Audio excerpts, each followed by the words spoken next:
Bien chers amis de Café Évangile, Pierre se mit à dire à Jésus, « Voici que nous avons tout quitté pour te suivre. » Jésus déclara, « Amen, je vous le dis, nul n'aura quitté à cause de moi de l'Évangile une maison, des frères, des sœurs, une mère, un père, des enfants ou une terre, sans qu'ils reçoivent en ce temps déjà le centuple. Maison, frères, sœurs, mère, enfants et terre avec des persécutions et dans le monde à venir, la vie éternelle. Beaucoup de premiers seront derniers et les derniers seront les premiers. » Bien chers amis, le Seigneur dans l'évangile d'hier a montré la voie du salut au jeune homme riche. Va, dessaisis-toi de tout ce qui t'éloigne de Dieu et viens me suivre, parce que je suis le chemin qui mène à la vie dans la vérité. Mais le jeune homme riche a préféré suivre son chemin, a préféré confier dans sa richesse, dans son égoïsme. Et le Seigneur Jésus est attristé. Le cœur du Christ est attristé parce que lui qui est venu sauver l'homme et l'homme entier, dans l'image de ce jeune homme riche, il a expérimenté le rejet. C'est cette tristesse que le Seigneur expérimente aussi lorsque dans notre vie personnelle, nous refusons de nous laisser aimer par lui. Nous nous fermons à la grâce de Dieu. Nous ne voulons pas qu'il nous aime. Nous ne voulons pas qu'il nous montre le chemin. Nous voulons faire à notre tête. Le Seigneur se sent triste. Dieu se sent triste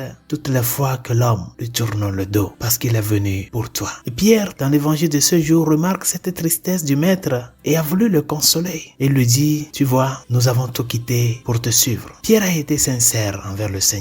Ils ont tout quitté pour le suivre. Son travail, sa famille, ses projets, sa vie, sa belle-mère, la pauvre, que rappelez-vous bien, le Seigneur avait guéri d'une fièvre. Pierre n'avait plus rien, sauf Jésus lui-même, qui était devenu sa richesse. Ils ont tout laissé pour gagner davantage, pour gagner de surplus. Et c'est pour cela, à cette question que Pierre a dirigée au Seigneur, voici que nous avons tout quitté pour te suivre, Jésus lui répond par cette merveilleuse promesse. Nul n'aura quitté à cause de moi de l'évangile une maison, des frères, des sœurs, une mère, un père et des enfants sans qu'ils reçoivent en ce temps déjà le centuple et dans le monde à venir la vie éternelle. Chers amis, c'est maintenant votre tour parce que vous avez reçu beaucoup. Vous avez été beaucoup aimés par le Christ. Dieu vous a tant comblé. Ils sont surabondantes. Les grâces et les biens, les richesses que nous avons reçues et que nous recevons de Dieu. Parce que ces richesses ne peuvent jamais être comparées avec les petites promesses de ce monde. Nous sommes le peuple fortuné qui a reçu un héritage à Dieu lui-même. Maintenant, c'est ton tour. Pourrais-tu dire au Seigneur que tu as tout abandonné pour lui? À quoi as-tu renoncé? Qu'est-ce que tu as renoncé toi aussi dans ta vie pour pouvoir dire comme Pierre, nous avons tout laissé pour te suivre? Cette question est posée à toi aussi en ce jour. Qu'est-ce que tu as renoncé pour suivre le Christ? Tu sais qu'il t'a comblé au-delà de tes attentes? Alors, c'est le tour de la gratitude de ta part. Bonne journée.